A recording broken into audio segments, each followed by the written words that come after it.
This episode of the CUInsight Experience is brought to you by Elan Credit Cards. Elan partners with more than 250 credit unions to provide an outsourced credit card program, and they're actually here in the vendor hall today. So you could stop by and see Matt Good and his team over there. Welcome to episode 143 of the show. I'm Randy Smith, one of the co-founders of CUInsight.com, and this show is all about taking a deep dive with the leaders of the credit union movement who make it so great. This is a special episode. We are recording live on stage at the 24th annual AACUC Conference in St. Peters Beach, Florida. And today I get to have a conversation with two of my favorite people, Miss Renée Sattiewhite and Mr. Maurice Smith. Welcome to the show. Welcome back to the show. Thanks for having us. Pleasure. So let's jump right into the questions. That's why we're here. Like I said, I knew this was going to be a blast. You two are two of my favorite guests that I've ever had on the show. So it's so much fun to have you back. For the listeners out there, I'd like to start with just a little bit of the background story. How did you get to where you are today? How'd you find credit unions, Renée? We'll start with you. Oh, wow. I found credit unions when I worked for a company called Creditor Resources. I started November 6th, I think 1992. And Creditor Resources was a credit, life, and disability insurance marketing company. And we had a loan product called Loan Pro. And the only way you could get this fabulous loan product was to use our insurance. And so that's when I started. I used to work for a bank, though. Mr. Smith? All right. Thank you, Randall. It's a pleasure being here. So my career, as you mentioned earlier, really started at age 12 when I decided I wanted to go into the financial services. I called banking business then. But I didn't know anything about credit unions at the time until I graduated from college, was looking for a banking job, and a family friend suggested that I take a look at State Employees Credit Union. I had a loan officer job available. Credit union, what is that? Because oddly enough, credit unions were not taught in the business school. So I just fell into my niche, fell in love with this movement, what it means to communities and to our members and to the individuals who work in this and volunteer for this. And I feel like I couldn't have done anything better for my career. We're glad to have you. That's Thank you. Sure. Let's talk about credit unions for a second here. What has you most excited as you look forward about our movement as a whole? And is there something that you think just all credit unions, everybody out there listening, should be focusing on today? Making it better for their members. So people helping people, that's always the top. So as you know, I'm the possibility of people serving other people passionately. I'll say that again. I'm the possibility of people serving other people passionately. And that's what credit unions do. So what I'm looking forward to is seeing how the shift is going to be for credit unions to do exactly that. Show the passion for their membership with products and services that work for them and their communities. Maurice, what has you excited? So what excites me about credit unions is the fact that our relevance remains. So even though society has changed to a certain extent and we have new technologies, consumers and members and households still need the services that we provide. And so I believe that while we think about the social determinants of poverty and the characteristics that shape communities, the financial services really is the core to that. So if we can help individuals become better financial consumers, they have better access to health care, to healthy foods, to affordable homes, to livable communities. Credit unions are at the pivotal, cusp of that. This is what we are supposed to be doing. And as life has changed over the decades and over the century here, since credit unions, cooperative business has been here, we remain relevant. So I'm excited about what we represent to the communities and society today and what that's going to mean for the future. Is there some place that we've dropped the ball that we have to do better? Absolutely. Our small credit unions. What irritates me more than anything in the world, we have all these bright minds, these great companies, and we have not come up with a solution to save our small credit unions. We have all this brain power, all this technology. I think we should get in a room, spend 30 days, knock it out. Okay, so since Renée went there, I'm going to go there too. So I told Randall I'm a bit of a loose cannon here, so I am disappointed in the consolidation of the credit union movement. Now, it's not just us. It's happening in banks and other industries as well. but there's a massive consolidation going on in our movement. If my numbers are right, there are less than 5,000 credit unions in the United States today. The last time there was less than 5,000 credit unions in this country was 1943.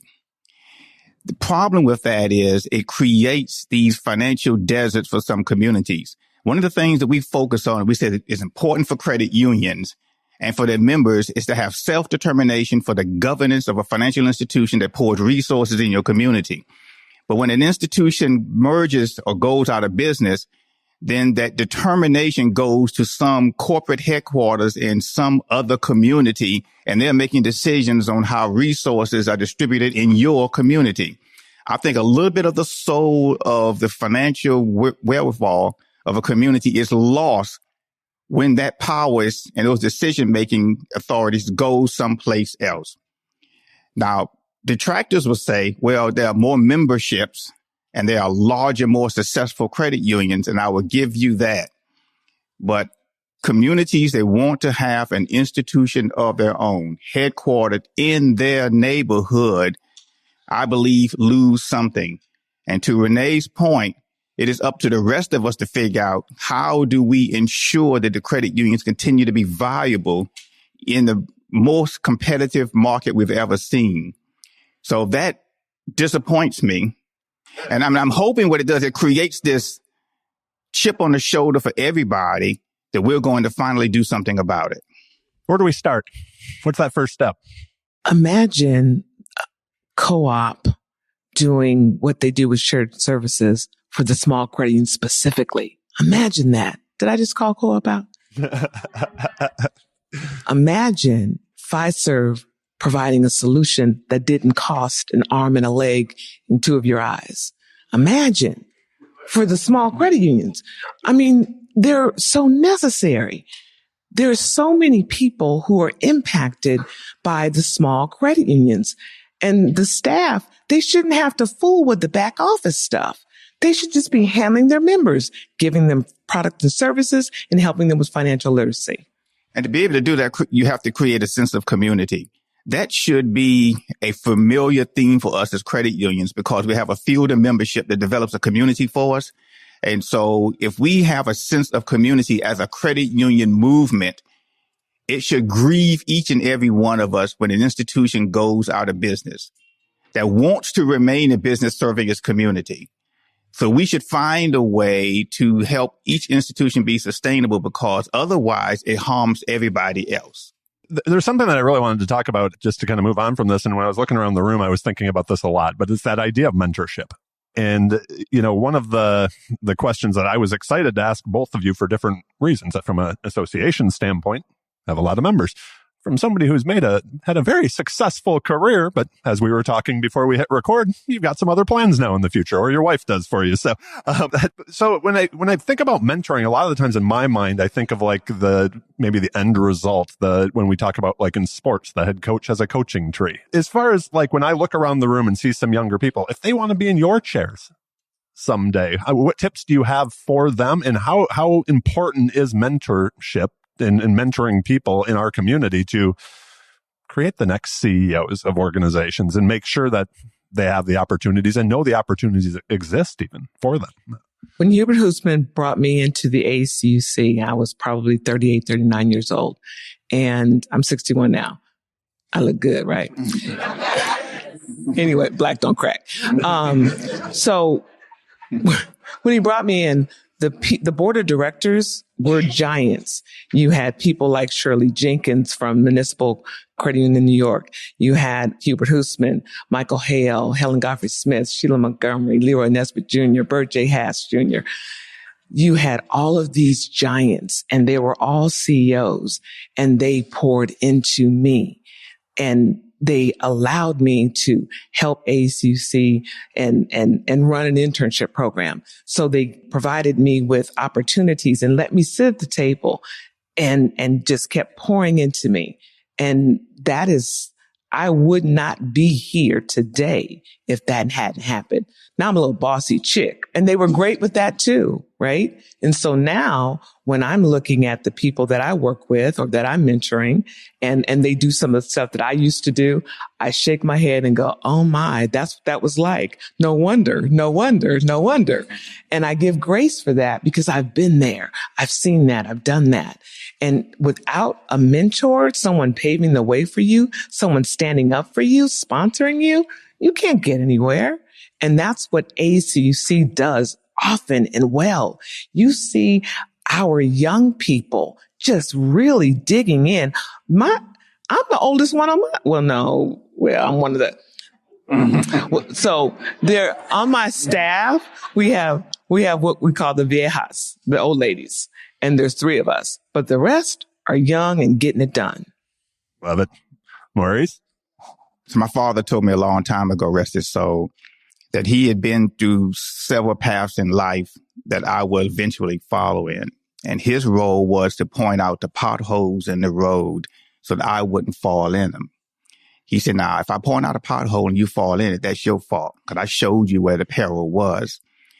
And so our responsibility for those of us who've been in the movement a little bit longer than others is to sort of point out where the potholes are. But mentorship is not a one-way street.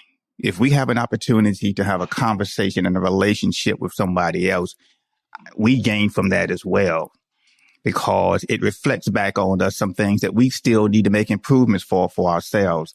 Some of the best questions in the room are the newcomers in the room. They question the why are we doing it this way? What is the purpose? What is the intent? What are we trying to achieve here? And for those of us who've been around for a while, we may sometimes forget some of those really pivotal questions. And so everybody gains when you have a mentorship. How do you, as a CEO and as a leader of an organization for a while, like you said, sometimes we kind of get stuck in our own ways. How do you create the space for your team to be able to come to you and bring those ideas as the CEO of a bigger organization? It would be hubris for any leader to assume that he or she has all the answers. That you have to create a culture that your colleagues can come to you and tell you when the emperor has no clothes. But otherwise, you're going to make mistakes in your decision making. So we encourage rebels in our organization to step forward and challenge us.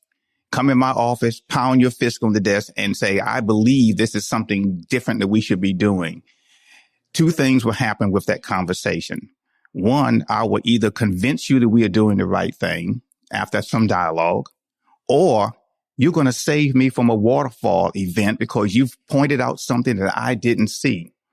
It's absolutely necessary to avoid failure for an organization to have that kind of frankness in the dialogue at every level of the organization.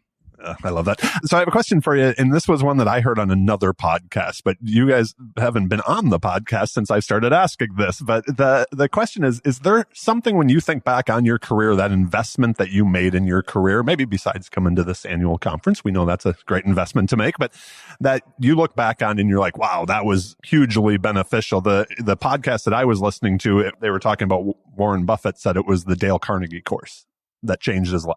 So is there something that over your career that you've invested in for yourself? Landmark education. That's where I found my possibility. Landmark education has technology that just changes your life. My life changed. The advanced course, it gave me the direction for what I wanted to do. I owned a Sattiewhite Training Productions. It was a training and marketing company. It still is a training and marketing company. I've just been so busy with AACUC, I've forgotten about it. Anyway, so that was it, Landmark Education. And that whole technology, that's where I learned how to be an executive coach. That's how I learned about being impeccable. That's where I learned about being on time and how important it is. That's where I learned about presentation and why where the pen is sitting matters. While my people think I am anal, it's not about being anal. It's about being prepared. When you walk into a room and what it looks like, what it's set like, it sets a stage for what needs to happen. I need that most help that I can get when I'm going to be on stage. So when I'm doing a training, everything is impeccable. If I'm doing an event, everything is impeccable. So what the audience didn't get to see ahead of time is that as we were setting the stage for the conversation this morning, one of the hotel staff folks brought a table that's about 5 times the size of this table. And so Randall and I were standing looking at the table, and it looked just fine until Renée arrived. No, that won't do. And so we had to go through a language barrier to sort of figure that out, but we got the right table. It's all about the details. In terms of investment for myself, I think with law school was probably the biggest investment that really paid off the most for me. And one of the first skills you learn in law school is called issue spotting. It doesn't matter how smart you are about the law or being able to argue before a forum or be able to debate a counterparty. If you have the wrong issue spotted, you're going to make a mistake. And hence, as this conversation about DEI and why it's so important for organizations is because every mistake that we make in our organizations is an issue spotting mistake. When the decision was made, you didn't have the right diversity of thought and opinions and perspectives around the table to make the right call. And so I learned that in law school and tried to apply that in our organization and anybody else who will have to be patient enough to sit back and listen to me. We talk about culture a lot when we're talking about credit unions, but the question that it's almost taking it back is like when you're building your leadership team, if there's, again, somebody in the room, somebody listening who's maybe they're at the mid-level, but they'd like to get to the senior level of the organization. What are you looking for? What characteristics are you looking for in a leader, in a future leader? And what do you think makes a great leader? Servant leadership. You've got to be able to serve others. Janetta Cole says the ultimate expression of leadership is service to others. If I can't follow you, I can't lead you. If I can't, there's a two-way street, as you said, with the mentorship. There's a two-way street with any relationship. And if you don't see it that way, it's a give and a take. What I cannot stand, I hate to see people who lead through their title, because that's not true leadership, right? I don't have to have a title as CEO. It took me 2 years to say yes to the board of directors to be the president and CEO. I wasn't. Executive director was one thing, but president CEO was something totally different. And so I knew how important that was, but the title didn't matter. I still think I'm a boss. Renée is the boss. Right. It just makes me smile. Let's make no mistake about that. So you cannot be a leader without having followers. And so you can have followers that you, as Renée said, you use your title to compel them to acquiesce to your concerns. But to me, that's not good leadership. Having willing followers, someone who believes in what you're doing and can subscribe to the direction you set for yourself, the organization, or your department, to me, that's true leadership. Is there something that, whether it was, say, in an interview or when you're considering somebody to join your team, that just turns you off instantly? You're like, nope, you're not a good fit. Talking bad about your last employer. Sending me your resume from your employer's address. If you want to be in business and you have a Gmail account, I'm giving you the side eye. It's important, especially for people of color. It's important that you are always professional and look like you want to do business. If you have a Gmail account, you're not serious about your business. Make your domain name the correct domain name. One of the marks of leadership is having situational awareness to understand what you're walking into and how to make the right judgment call.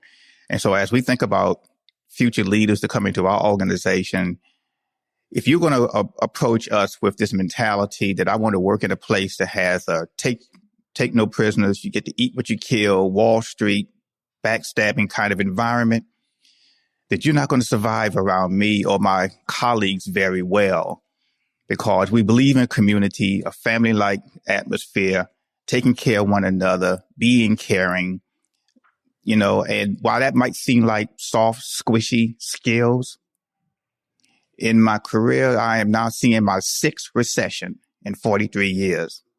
And in every recession, we have done well as an organization. And maybe just having the right culture was not relevant to it, but I don't think it hurt. And if you're going to come in and you're going to wreck our culture, our folks will run you up before I get a chance to get to you. Okay, so I have a question for you, and I may just throw this one to Maurice because you're in a different spot right now, and many of Renée's board members are sitting in the room. So we're going to give Renée a pass on this one. But over your career, I'm sure there have been times where maybe the board wasn't buying into an idea that you had. And I guess this could also be other members of your team. Any tips, hacks in that board relationship to bring people around to what Maurice's vision is when maybe you have somebody in the room who's just pushing back against it? That's a really tough question to answer right now because I am on a epic losing streak in my organization when it comes to proposing ideas and getting them shot down. If you're under the illusion that because you're the CEO, you get your way every time, something's wrong. Your team, your board, your employees have to have the wherewithal and the freedom to push back on some of the things that you want to do. And our team will push back if I say something or want to do something that they believe is in the wrong direction. Then it becomes a persuasion job for me to talk them into or win an argument for. The big pivotal decisions, the kinds of decisions that could be mortal mistakes for your organization requires a conversation. If it's in one person's head and they decide, let's do this, and nobody else has the freedom or the safety to challenge that, I think there's something wrong with the culture. And so I have presented ideas to my board in the past, and they've listened patiently. They let me finish my speech. And then they'll say, that's the dumbest thing I've ever heard. No. Let me explain it again. So I go back through my speech again. It's dumber now that you explained it the second time. But we move on to the next agenda item. All is forgiven, and we try to make better decisions going forward. And I am a better person for having had those conversations. Another question that I was excited to ask you both, and I think, again, because it's from different points, is, often, earlier we were talking about small credit unions, but even with larger credit unions, as they grow, sometimes it's a little tougher to move the ship. Let's just say turn the ship to keep innovating and going forward and keep moving at that same pace that got you to that level. With AACUC, it's been amazing growth over the last few years. So again, as you've grown this organization, it makes it a little tougher to turn the ship than what you were used to when it was Renée. So how do you make sure that we're still looking forward, we're keeping moving forward, and we're not stuck in that's the way we've always done this mindset? That's a great question, actually. I've been lucky. AACC's board of directors, each chairman has, I say, challenged me to do something, right? So, for instance, Renée Smith, Madam Chair. I still call her Madam Chair. She brought me back. She was on the podcast too, so people can listen to that one. Madam Chair. So, but our goal at that time when she was the chair was just to stay around. Our beloved Lillian Priest passed away, the executive director, and that was on Lynette's watch. And so we had a conversation, and the birthday hash said we might want to bring Renée back. And so they called me and they came back. The next chair was Tim, I believe, Tim Anderson. And Tim Anderson, that man's got big old dreams. And he says he wanted transformational growth, transformational change for the membership. And he wanted the young people involved. And look at all the young people we have. So for me, doing what that chair says he wants, and the one that's just we love the most, Adrian Johnson, he wanted to have $1 million come through AACUC. Well, guess what? We did that. Love it. From the credit union perspective? I suppose from the credit union's perspective, it's important for us to understand that failure can happen for any organization. And we often talk about the demise of smaller credit unions, but larger institutions can fail as well. The largest financial institution failure, I believe, was WAMU, Washington Mutual, $306 billion. There's no credit union, $306 billion. So now you know it's possible to be a $300 billion organization and fail. So anybody remember Sears and Roebuck? Montgomery Ward, Blockbuster. And so these are organizations that I thought, well, they're going to be sustainable forever because they had strong brands and strong products, and the world changed on them. So if you understand that failure is possible, that puts a little bit of a chip on your shoulder, think, I need to work a little harder, a little smarter, be more resilient, take nothing for granted, build a community around me, find advisors, make the best decisions. Because if you go out in this world with this hubris attitude, we've arrived, and you put your feet up on the desk and say, there's no threats ahead. There's no risk I need to worry about. I can relax and take it easy. That's when the trouble begins.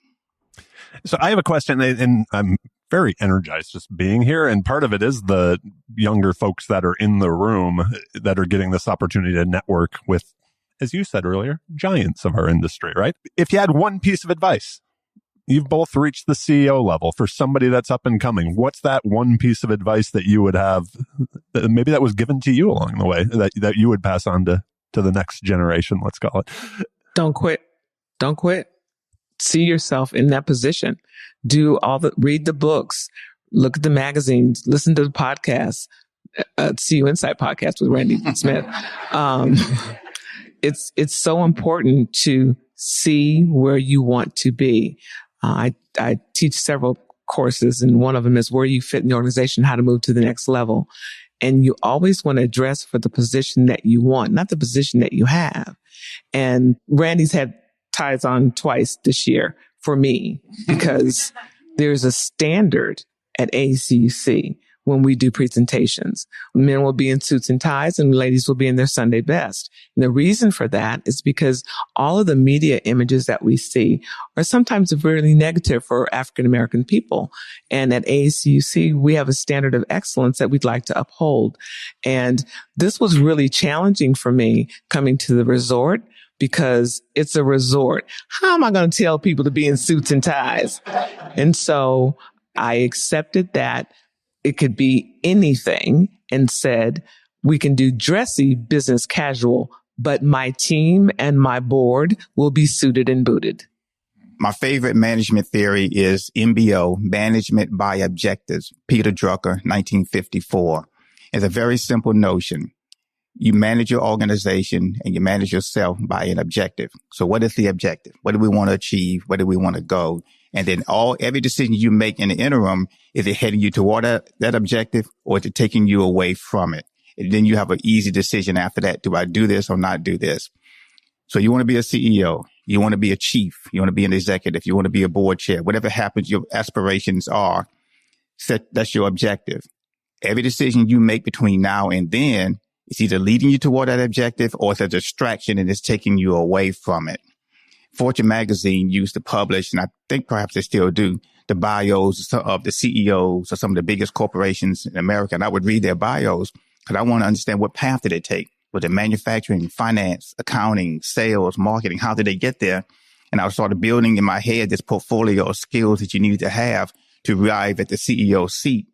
And so I said, okay, these are the sort of the pickup sticks I need to get heading in this direction. Choose your objective, and every decision after that is either going to lead you toward it or it's going to be a distraction. That would be my advice for that. All right. So I want to be aware of the time, because we start and end on time, as Renée said. So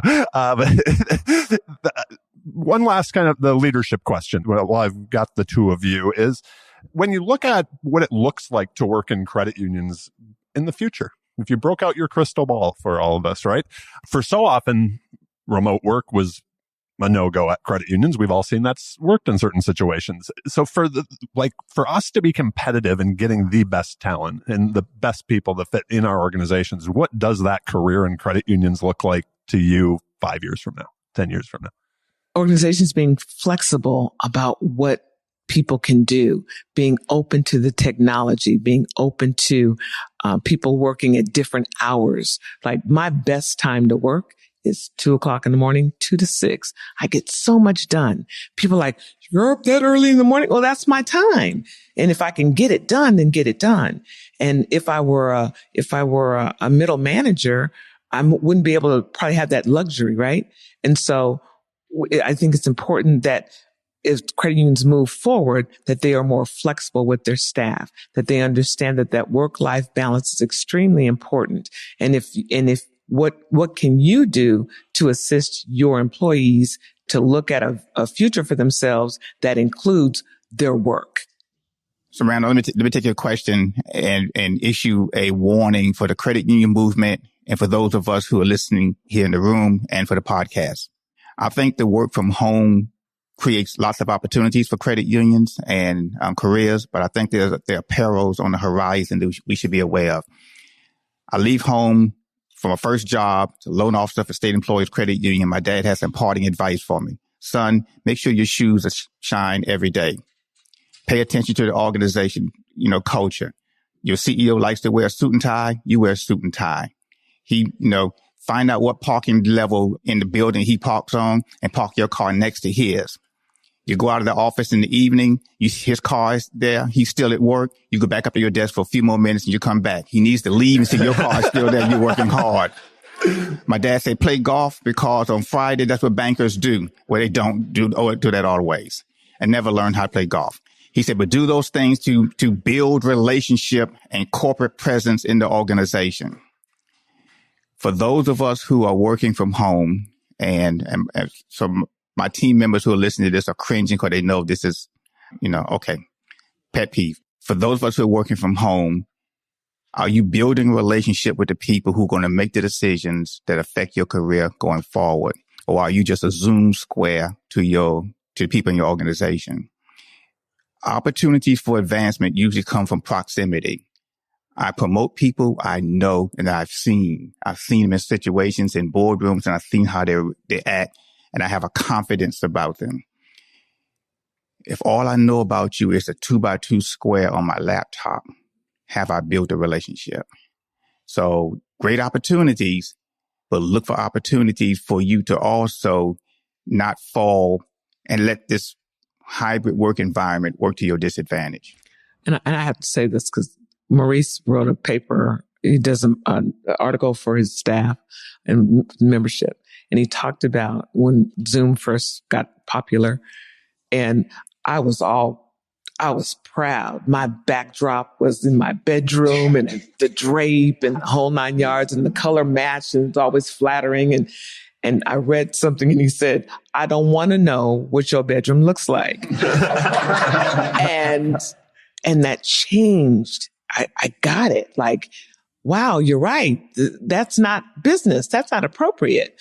And so I went and got the green screen. Green screen after that. We all had to make adjustments, right? How we angled desks and chairs and all that from behind us. Okay, so we're going to wrap this thing up. It wouldn't be the CUInsight experience without some rapid fire questions. As you both know, the questions are rapid, but your answers don't have to be. So for both of you, what'd you want to be when you grew up? Before you were 12 and decided you wanted to be a banker, what was that dream job? I wanted to be a park ranger. Great job. You get a vehicle, a gun, and you get to hang out with animals. Renee? Diana Ross. Diana Ross. I think last time you were on the podcast, you sang for us. So. When was the last time you were amazed, either professionally or personally? The first time attendee session had this earlier this week, Wednesday, had more people in it than we had at our second annual conference. I love it. The first time I was amazed this week is when I walked in and I saw what the AV team had done for this conference. And I didn't realize I was at an AACUC conference. I thought I was at NAFCU or CUNA. Mm-hmm.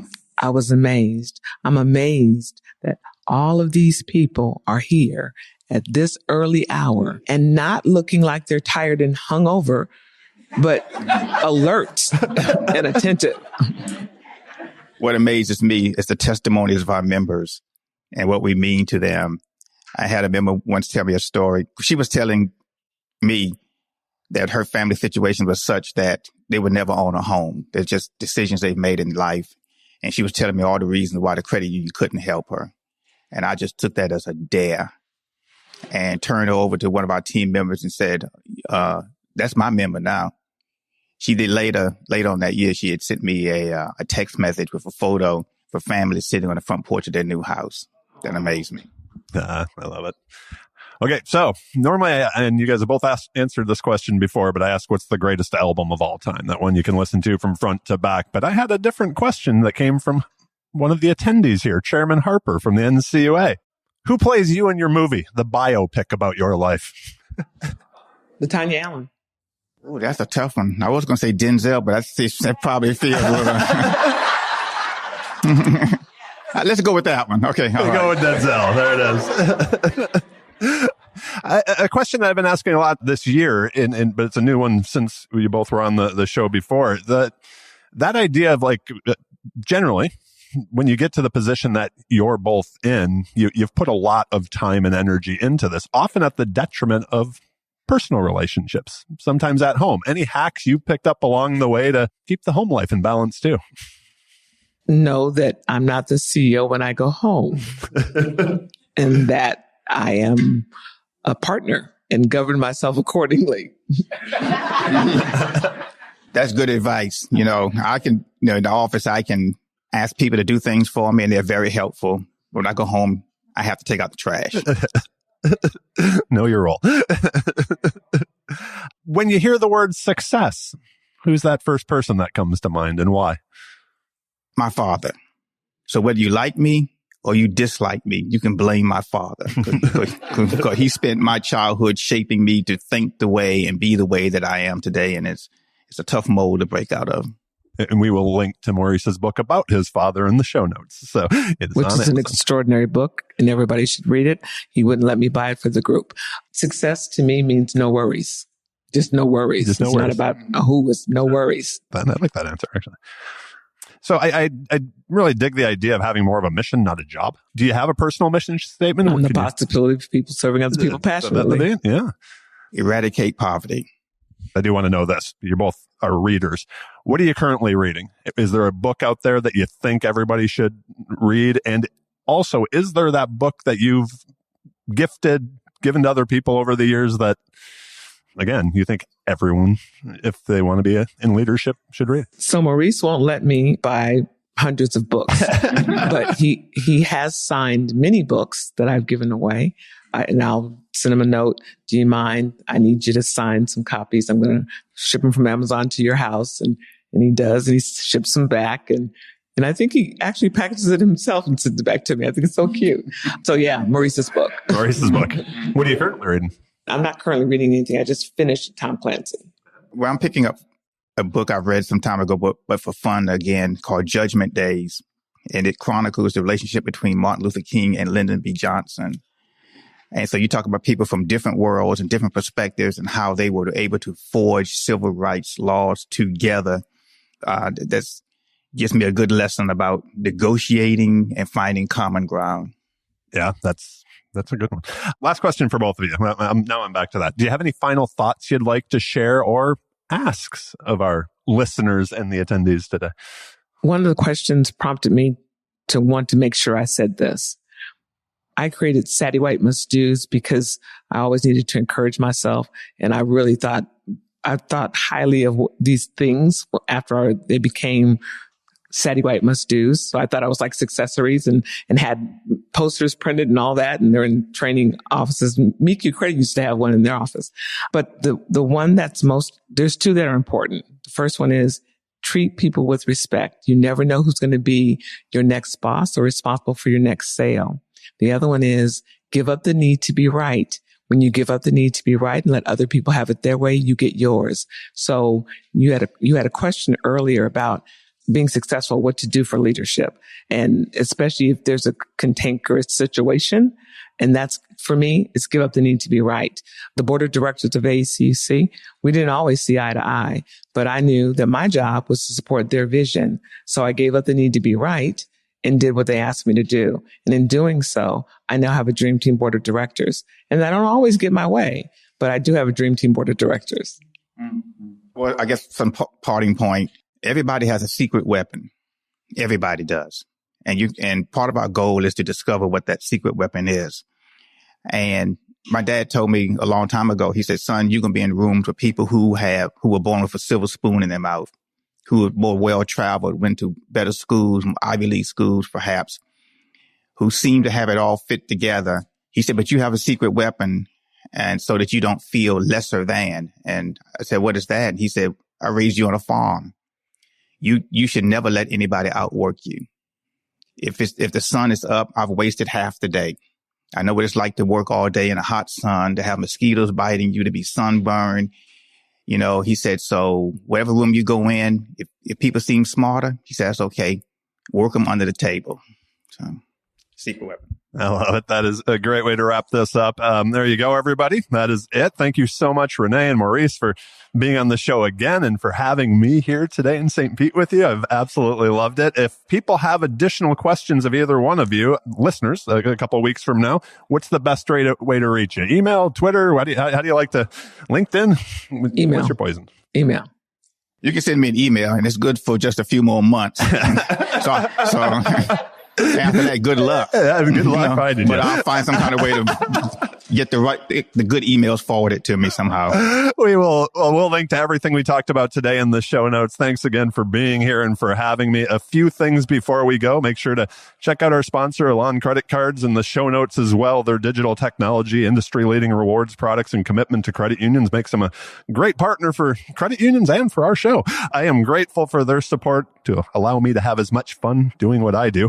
Please also subscribe to the CUInsight experience on your favorite podcast player. We're on them all. Apple, iTunes, or that's Apple and iTunes, but Spotify, all of them, wherever you happen to listen. And if you're looking for any of the books mentioned, including Maurice's, you can Google the CUInsight Experience podcast book list, and your next read will be on its way from Amazon. Last but certainly not least, thank you to all of you here today and everybody who's listening. Y'all rock, and I appreciate all the kind words about the show and letting me have this much fun. I hope you are all well and look forward to seeing you all again soon.